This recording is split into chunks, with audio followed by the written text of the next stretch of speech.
जून 2005 intelligence bureau के headquarters में एक अत्यंत महत्वपूर्ण मीटिंग भारत के सबसे डेयरिंग ऑपरेशन को अंजाम देने के लिए चल रही थी। मीटिंग में मौजूद हर आदमी उनके सामने लगी स्क्रीन पर दिख रही तस्वीर को घूर रहा था। एक एक कर तस्वीर बदलती है और हर बदलती तस्वीर के साथ सबका खून खौलने लगता है। दरअसल इन तस्वीरों में 250 मासूमों को मारने वाले दाऊद इब्राहिम द्वारा करवाए गए 1993 मुंबई बॉम्ब धमाकों का भयावह दृश्य दिख रहा था। इन तस्वीरों के बाद एक शादी का कार्ड स्क्रीन पर दिखाई देने लगता है, जिसे सभी अचंभे से देखने लगते हैं। कोई कुछ समझता तभी एक अफसर सबको बताता है कि दाऊद की बेटी मारूक की शादी का रिसेप्शन 23 जुलाई को दुबई के ग्रैंड हयात होटल में होने वाला है।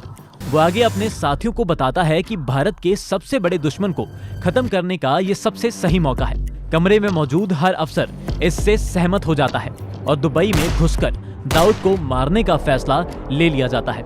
लेकिन इतिहास में पहली बार ऐसे रिस्की ऑपरेशन का नेतृत्व किसी मौजूदा अफसर को नहीं, बल्कि उस समय ताजे इंटेलिजेंस ब्यूरो के चीफ के पद से रिटायर हुए जेम्स बॉन्ड ऑफ इंडिया यानी अजीत डोभाल को दिया जाता है। मीटिंग खत्म होते ही उस समय के आईबी चीफ नरसिम्हन डोभाल को फोन कर बताते हैं कि आईबी दाऊद को मारने का ऑपरेशन करना चाहती है और आप 1993 से दाऊद को ट्रैक कर रहे हैं, इसलिए इस काम के लिए आपसे बेहतर कोई हो ही नहीं सकता। बस ये ऑपरेशन ऑफ द बुक रखना पड़ेगा। इतना सुन डोभाल सब समझ जाते हैं और इसी पल से भारत के सबसे बड़े दुश्मन को अपने बलबूते पे मौत के घाट उतारने की जिम्मेदारी ले लेते हैं।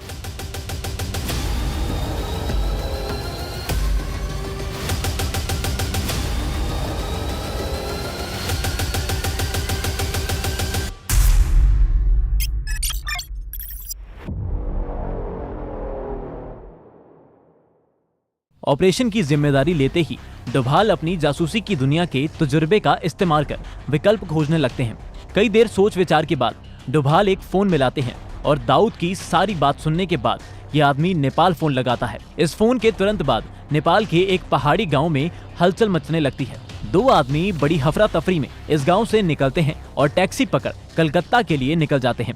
कलकत्ता से ये दोनों दिल्ली के लिए रवाना हो जाते हैं। दिल्ली पहुंचते ही ये और किसी से नहीं बल्कि अजीत डोभाल से मिलने जाते हैं। दोस्तों, ये दो आदमी और कुछ नहीं बल्कि दाऊद को मौत के घाट उतारने के लिए डोभाल ने बुलाए थे। ताज्जुब की बात यह है कि दोनों आदमी कोई जासूस या फौजी नहीं बल्कि भारत से भागे हुए दो कुख्यात गैंगस्टर्स विकी मल्होत्रा और फरीद तनाशा है। आखिर गैंगस्टर्स को सलाखों के पीछे डालने वाले डोभाल आज खुद क्यों इन दोनों के साथ हाथ मिला लेते हैं, ये जानने के लिए हमें दाऊद के गैंगस्टर बनने की कहानी जाननी होगी। साथ ही वो अनोखा किस्सा भी जानना होगा जो आगे चल के उसकी मौत और डोभाल का गैंगस्टरों से हाथ मिलाने का कारण बनेगा।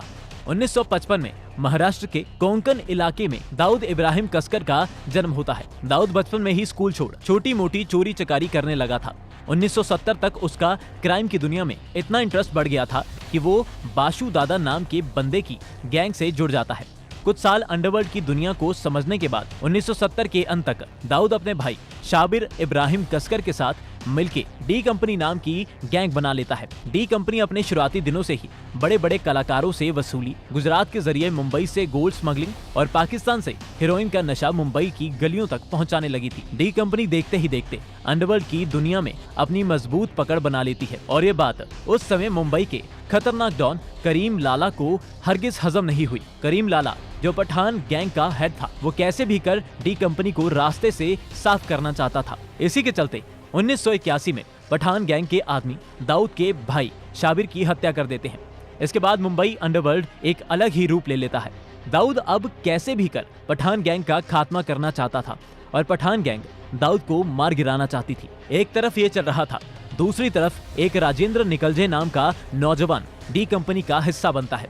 फिर आता है साल 1986 जो सब बदल के रख देता है। दाऊद पठान गैंग के समद खान को मार गिराता है, जिस कारण मुंबई पुलिस हाथ धोके उसके पीछे पड़ जाती है। इसी कारण दाऊद भारत छोड़ दुबई भाग जाता है। उसके पीछे से भारत में राजेंद्र दाऊद के सारे काले कारनामों को संभालने लगता है और अपनी ईमानदारी के चलते दाऊद का राइट हैंड बन जाता है। इस समय तक राजेंद्र को अंडरवर्ल्ड की दुनिया में छोटा राजन कहा जाने लगा था। छोटा राजन ने डी कंपनी को अलग ही ऊंचाइयों पे पहुंचा दिया, लेकिन डी कंपनी में एक शकील नाम का गैंगस्टर भी दाऊद का करीबी बनता जा रहा था।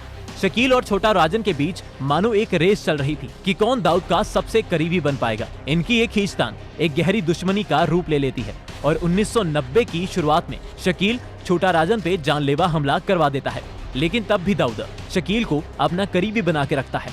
इसी कारण दाऊद और छोटा राजन के बीच दूरियां बढ़ने लगती हैं। फाइनली साल 1993 में दाऊद पाकिस्तान के साथ मिलकर मुंबई में बॉम्ब धमाके करवाता है। इसके बाद तो छोटा राजन दाऊद को एक गद्दार और आतंकवादी घोषित करके खुद को उससे अलग कर लेता है। साथ ही वो ऐलान करता है कि वो धमाकों में मारे गए लोगों का बदला दाऊद को मारकर जरूर लेगा।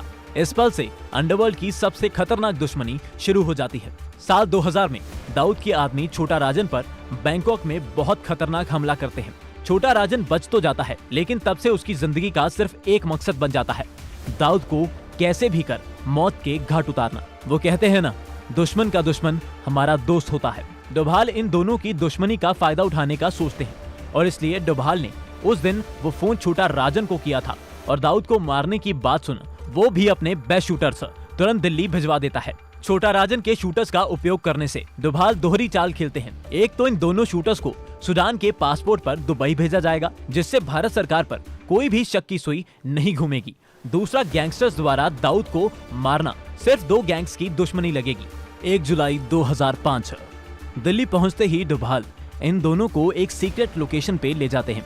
यहाँ इन्हें बताया जाता है कि 23 जुलाई को दाऊद की बेटी का दुबई के ग्रैंड हयात होटल में रिसेप्शन है। तुम दोनों को सूडान के नागरिक बनाकर दुबई भेजा जाएगा। होटल के बिल्कुल सामने वाली बिल्डिंग से तुम्हें क्लियर शॉट मिल जाएगा, लेकिन दाऊद एक बार होटल में घुस गया तो हम चाह के भी कुछ नहीं कर सकते, इसलिए तुम्हें मेन गेट पे ही उसे मार गिराना होगा। ये सब बताने के बाद इन दोनों शूटर्स की 3 हफ्ते की ट्रेनिंग चलती है, जिसमें उन्हें होटल का नक्शा समझाया जाता है, स्नाइपर्स से निशाना लगाने की ट्रेनिंग दी जाती है और दाऊद को मारने के बाद एग्जिट रूट का रास्ता समझाया जाता है। इधर भारत के सबसे खतरनाक गैंगस्टर को नरक भेजने की तैयारी पूरी गति से चल रही थी और उधर दिल्ली से 1300 किलोमीटर मुंबई में कुछ ऐसा घट रहा था जो पूरे ऑपरेशन को खटाई में डाल सकता है और इसका अंदाजा डोभाल को भी नहीं था। मुंबई क्राइम ब्रांच की इलेक्ट्रॉनिक सर्विलियंस में एक अलग ही उथल पुथल मची हुई थी। 2 अफसर काफी दिनों से एक फोन रिकॉर्डिंग को बार बार सुन रहे थे और आज जाके उन्होंने यह आवाज पहचान ली थी। जैसे ही इन्होंने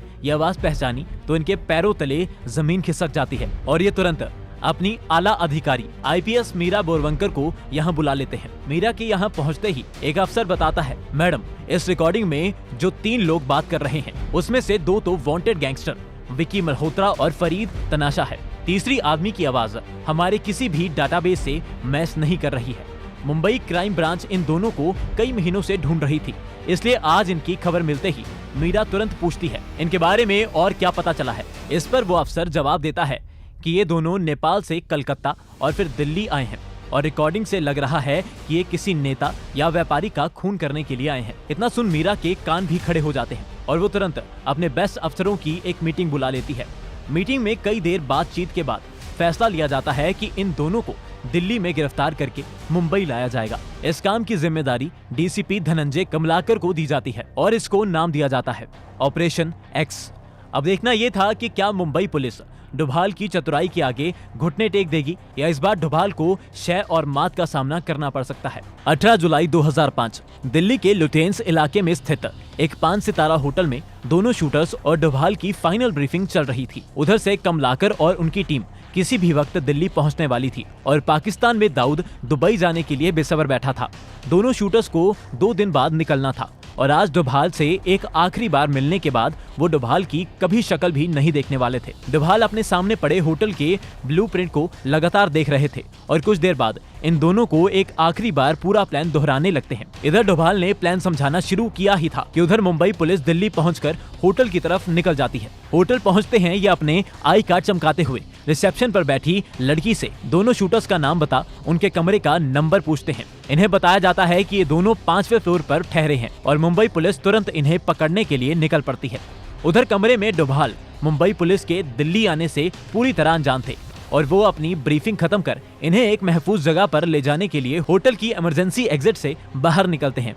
मुंबई पुलिस जैसे ही कमरे में पहुंचती है तो कमरे को पूरी तरह से खाली पाती है। ये देख पुलिस के हाथ पांव फूलने लगते हैं और एक पुलिस वाला जैसे ही कमरे की खिड़की से बाहर झांकता है उसे दोनों शूटर्स एक गाड़ी में बैठते दिखाई देते हैं। इधर ये गाड़ी रफ्तार पकड़ दिल्ली की सड़कों पे दौड़ने लगती है और उधर मुंबई पुलिस तुरंत होटल से बाहर निकल इस गाड़ी का पीछा करने लगती है। कुछ देर पीछा करने के बाद पुलिस वाले एक सुनसान सड़क पे इस गाड़ी के आगे अपनी गाड़ी अड़ा देते हैं। डोभाल वाली गाड़ी को अचानक ब्रेक मारनी पड़ती है और कोई कुछ समझता उससे पहले ही मुंबई पुलिस के अफसर अपनी गाड़ी से उतर डोभाल की गाड़ी को घेर लेते हैं। डोभाल तुरंत समझ जाते हैं कि कुछ तो गड़बड़ है और वो दोनों शूटर्स को गाड़ी में बैठे रहने का इशारा कर गाड़ी से उतरते हैं। दरअसल डोभाल उन दिनों आज की तरह फेमस नहीं थे, क्योंकि वो ताजा जासूसी की दुनिया से बाहर निकले थे। इसी कारण मुंबई पुलिस उन्हें देखते ही बड़े गुस्से में सवाल जवाब करने की कोशिश करती है। डोभाल बिना अपनी जगह से हिले अपना चश्मा ठीक करते हुए उन्हें बताते हैं कि मैं रिटायर्ड IB चीफ हूँ। इतना सुनते ही मुंबई पुलिस थोड़ा शांत हो जाती है और डोभाल को बताती है कि गाड़ी में बैठे दोनों आदमी गैंगस्टर्स हैं, इसलिए हम उन्हें गिरफ्तार करने आए हैं। इस पर डोभाल उन्हें बताते हैं कि ये एक सीक्रेट मिशन का पार्ट है, आप मेरी अपने सीनियर अफसर से बात करवाओ। इसके बाद डोभाल की मीरा से बात करवाई जाती है और डोभाल उन्हें सारी बात बताते हैं। पहले तो मीरा ये बात मानने को तैयार नहीं थी कि इतना सीनियर IPS गैंगस्टर के साथ क्या कर रहा है, ये पक्का झूठ बोल रहा है। इसलिए वो डोभाल से उनके मुंबई पुलिस के बैचमेट्स का नाम पूछती है, जो डोभाल तुरंत बता देते हैं। मीरा को अब भी विश्वास नहीं होता, इसलिए वो IB की मुंबई ब्रांच में एक ऑपरेशन के बारे में पूछती है।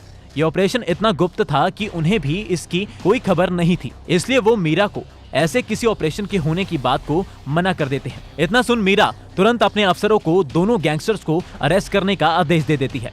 अपने ही देश की पुलिस के हाथों अपना ये ऑपरेशन ऐसे खराब होता देख डोभाल भी अपना आपा खोने लगते हैं और वो तुरंत दिल्ली पुलिस कंट्रोल रूम में फोन मिला मदद बुला लेते हैं। डोभाल के एक फोन पे तुरंत दिल्ली पुलिस की कई गाड़ियां मौके पे पहुंच जाती हैं, लेकिन इस समय तक ये मुद्दा बवाल बन चुका था, इसलिए मीडिया भी तुरंत ही पहुंच जाती है। फटाफट खबर लीक हो जाती है कि डोभाल छोटा राजन के गुंडों के साथ काम कर रहे हैं। मजबूरन डोभाल को मुंबई पुलिस को ये गैंगस्टर्स सौंपने पड़ते हैं।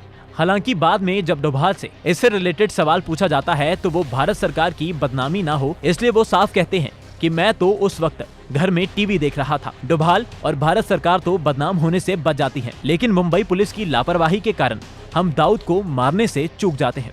2015 में बीजेपी लीडर RK सिंह ने इंडिया टुडे को एक इंटरव्यू में बताया कि बहुत सालों तक मुंबई पुलिस के अफसर दाऊद के पैरोल पे काम करते रहे हैं। दोस्तों, आज तक ऐसा कहा जाता है कि डोभाल के इस प्लान को नाकामयाब बनाने में मुंबई पुलिस में छुपे दाऊद के गुर्गों का हाथ था। आप कमेंट में बताइए आपको क्या लगता है। बाकी दोस्तों, अगर आपको ये जानना है कि कैसे दाऊद ने पाकिस्तान के साथ मिलकर 1993 बॉम्ब धमाकों को अंजाम दिया था, तो ये लेफ्ट वाली वीडियो पे क्लिक जरूर कीजिएगा। बाकी वीडियो पसंद आई तो चैनल को सब्सक्राइब और वीडियो को लाइक भी जरूर कीजिएगा। जय हिंद।